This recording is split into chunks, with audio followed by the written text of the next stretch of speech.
વડોદરા શહેર મહારાષ્ટ્ર મંડળ માંજલપુર દ્વારા મકર સંક્રાંતિ બાદ ઉજવાતો હળદી કુંકુનો કાર્યક્રમ આજે માંજલપુર ખાતે ઉજવવામાં આવ્યો હતો। વડોદરા શહેર મહારાષ્ટ્ર મંડળ માંજલપુર દ્વારા મકર સંક્રાંતિ બાદ મહારાષ્ટ્રીયન સમાજની સંસ્કૃતિ અને પરંપરા અનુસાર હળદી કુંકુનો કાર્યક્રમ માંજલપુર ખાતે કરવામાં આવ્યો હતો। આ કાર્યક્રમમાં મહારાષ્ટ્રીયન સમાજની મહિલાઓ મહારાષ્ટ્ર મંડળના સભ્યો મોટી સંખ્યામાં ઉપસ્થિત રહ્યા હતા। આ કાર્યક્રમમાં મુખ્ય અતિથિ તરીકે મહિલા અગ્રણી ડૉક્ટર સ્નેહા કદમ, ન્યુરોલોજિસ્ટ અને કિડનીના સ્પેશિયાલિસ્ટ ખાસ ઉપસ્થિત રહ્યા હતા। મહિલાઓને પ્રાસંગિક પ્રવચન તથા આરોગ્યલક્ષી માહિતી તેમના દ્વારા પૂરી પાડવામાં આવી હતી। મહારાષ્ટ્રીયન સંસ્કૃતિમાં હળદી કુંકુનો મહત્વ એટલે એક મહિલા બીજી મહિલાના સૌભાગ્ય માટે પ્રાર્થના કરતી હોય છે, તેમને શુભેચ્છા આપે છે। આ ઉત્સવ દરમિયાન દર વર્ષે મકર સંક્રાંતિથી લઈને રથ સપ્તમી સુધી મનાવવામાં આવે છે।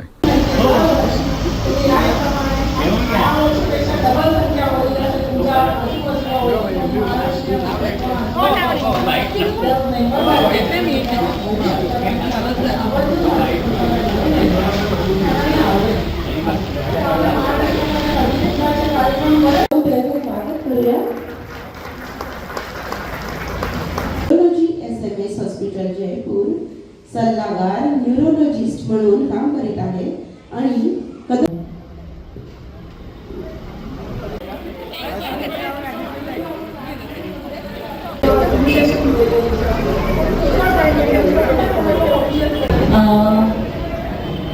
ते खूप छान वाटते की म्हणजे डॉक्टर होऊन असं पब्लिक अवेअरनेस करणे ही खूप म्हणजे इम्पॉर्टंट पार्ट असतो हा डॉक्टरचा की ते पब्लिक अवेअरनेस करतो। पण अशा मंचावर जिथे समाजाला पब्लिक अवेअरनेस करतो ही मोठी गोष्ट आहे आणि याबद्दल मंडळाला धन्यवाद तरी मला आमंत्रित केलं आणि हा पब्लिक अवेअरनेसचा थोडासा की हा कार्यक्रम आपला सौभाग्याचा आणि पारंपरिक कार्यक्रम आहे, त्याच्यात थोडंफार मी काही तुम्हाला पब्लिक अवेअरनेससाठी जे मेन इमर्जन्सीज असतात ॲज अ न्यूरोलॉजिस्ट मी तुम्हाला सांगते। मेन जी इमर्जन्सी असते आपल्या न्यूरोलॉजी पॉईंट ऑफ व्ह्यूवरून ती आहे स्ट्रोक, पक्षघात किंवा लकवा।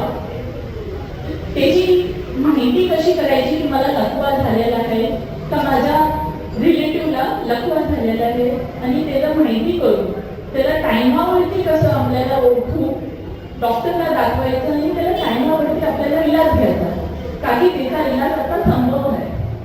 असं नाही की पहिला असं लकवा झाला आणि माणूस घरीच आहे, आता पहिल्यापेक्षा त्याचा इलाज खूप वाढलेला आहे। पण फक्त एकच गोष्ट आहे की टायमावरती त्याचा इलाज केला पाहिजे। सुरुवातीला जेव्हा लक्षण आले की लकवा आता घडलेला आहे त्याच्यानंतर 4.5 तासाच्या आत जर तुम्ही हॉस्पिटलला कॉन्टॅक्ट केलं तर तुमचा तो लकवा सुधार होण्याची शक्यता वाढून जाते। म्हणजे सुधार म्हणजे काय की माणूस चालता फिरता पुन्हा होऊ शकतो, स्वतःचं काम स्वतः करू शकतो। हे सगळं तो टायमावर जर लकव्याचा इलाज भेटला तर तो करू शकतो। तर आता लकव्याला आपण माहिती कशी करायची की आपल्याला लकवा झालेला आहे। एक स्मॉल निमोनिक असतो बी फास्ट करून, बी फास्ट, बी म्हणजे बी फॉर बॉय वाला बी फास्ट, तर बी म्हणजे की बॅलन्स, अचानक आपलं बॅलन्स बिघडते तर तोही एक लकव्याचा प्रकार असू शकतो। बी मध्ये ई येतो, ई म्हणजे डोळा, आई म्हणजे सडनली अचानकच तुमच्या डोळ्याला दिसायला त्रास झाला। हे सगळं अचानक काही घडत असतं तर ते पक्षीघातचे रूप असू शकतो। त्यानंतर असतो फास्टचा एफ, तो असतो फेस म्हणजे तोंड आपलं वाकडं होणं आणि तेही अचानक घडणं, तेही एक लकव्याचा प्रकार आहे। त्याच्यानंतर ए हो आम म्हणजे आपली बाह, त्याच्यामध्ये अचानक तुम्हाला उचलायला येत नाही, त्याला सांभाळता येत नाही, त्याला संतुलित करता येत नाही, ते आम। त्याच्यानंतर स्पीच, बोलताना अडवतं, बोलताना क्लिअर बोली निघत नाही, हेही अचानक घडलं तर। आणि टी म्हणजे टाइम, म्हणजे वेळेवर हे सगळे लक्षण तुम्ही माहिती करा की हा हे सगळं असं घडलेलं आहे, हा लकव्याचा प्रकार असू शकतो।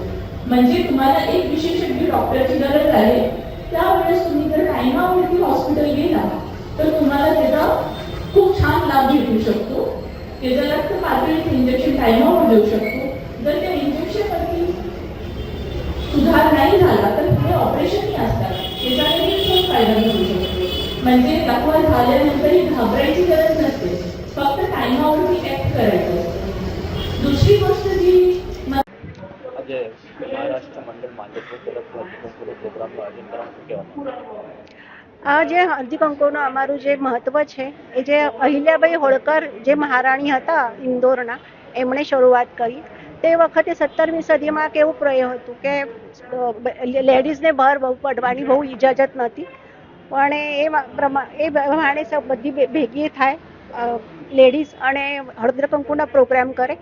એ હેતુસર એ પ્રોગ્રામ શરૂ કર્યું, એ કાર્યક્રમ, અને ત્યારથી આ ચાલુ છે. અને એ દરેક હળદર કંકુની એમાં દરેક સ્ત્રી એકબીજાને હળદર કંકુ કરે છે સામસામે.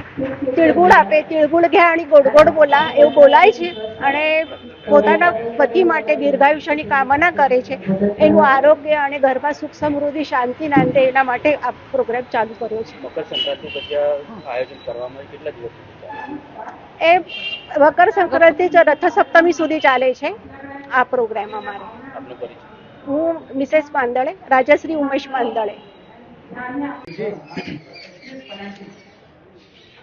વર્ષોની પરંપરા અને સંસ્કૃતિ અનુસાર મહારાષ્ટ્રીયન સમાજ મકર સંક્રાંતિ નિમિત્તે હળદી કુંકુનો ઉત્સવ મનાવતી આવે છે. ત્યારે મહારાષ્ટ્રીયન સમાજની મહિલાઓ આજે અમારા મહારાષ્ટ્ર મંડળ માંજલપુરના બેનર હેઠળ આ કાર્યક્રમ રાખવામાં આવે છે. દર વર્ષે આ કાર્યક્રમ અમે લોકો રાખીએ છીએ. આજે લિટલ ફ્લાવર સ્કૂલ ખાતે આ કાર્યક્રમ રાખવામાં આવ્યો હતો. હળદી કુંકુનું મહત્વ એટલું છે કે એક સૌભાગ્યવતી સ્ત્રી બીજી સ્ત્રીના સૌભાગ્યને માટે શુભેચ્છા આપતી હોય છે, એમને હળદી કુંકુ લગાવે છે અને એ પોતાના પતિની આરોગ્ય સારું રહે, એમની લાંબુ આયુષ્ય વધે અને એમના પરિવારમાં સુખ શાંતિ આવે એની માટે હળદી કુંકુ કરતી હોય તો એમના કપાળ પર હળદી કુંકુનો તિલક લગાવવામાં આવે છે. સાથે સાથે તિળગુળ આપવામાં આવે છે અને તિળગુળ આપીને મંડળ તરફથી અને આ ઉત્સવની અંદર એક લાણી તરીકે કોઈ ગિફ્ટ પણ આપવામાં આવે છે. એટલે આ મહિલાઓનો ઉત્સવ છે. દર વર્ષે આ ઉત્સવ મહારાષ્ટ્રીયન સમાજના મહિલાઓ ઉજવતી આવે છે. આ ઉત્સવ મકર સંક્રાંતિથી રથ સપ્તમી સુધી આ કાર્યક્રમ ચાલતો હોય છે. દરેક અલગ અલગ જગ્યા પર અલગ અલગ સમાજમાં આ કાર્યક્રમ થતો. ત્યારે આજે મહારાષ્ટ્ર મંડળ માંજલપુરની જે મહિલાઓ એકત્રિત થઈ છે, ખૂબ મોટી સંખ્યામાં અમારા મંડળની મહિલાઓ એકત્રિત થઈને એક આ કાર્યક્રમની ઉજવણી કરી છે. બધા મહિલાઓ એકબીજાને પોતાના પતિની આરોગ્યમાં લાંબુ રહે અને આયુષ્ય સારું રહે એની માટે શુભેચ્છા આપી છે અને હળદી કુંકુનો કાર્યક્રમની ઉજવણી લિટલ ફ્લાવર સ્કૂલ ખાતે ધામધૂમથી કરવામાં આવી છે. અને સાથે સાથે મહિલાઓ માટે મંડળ તરફથી અલ્પાહારની પણ વ્યવસ્થા અમે લોકો કરીએ છીએ. ચંદ્રશેખર પાટીલ, ટ્રસ્ટી મહારાષ્ટ્ર મંડળ માંજલપુર.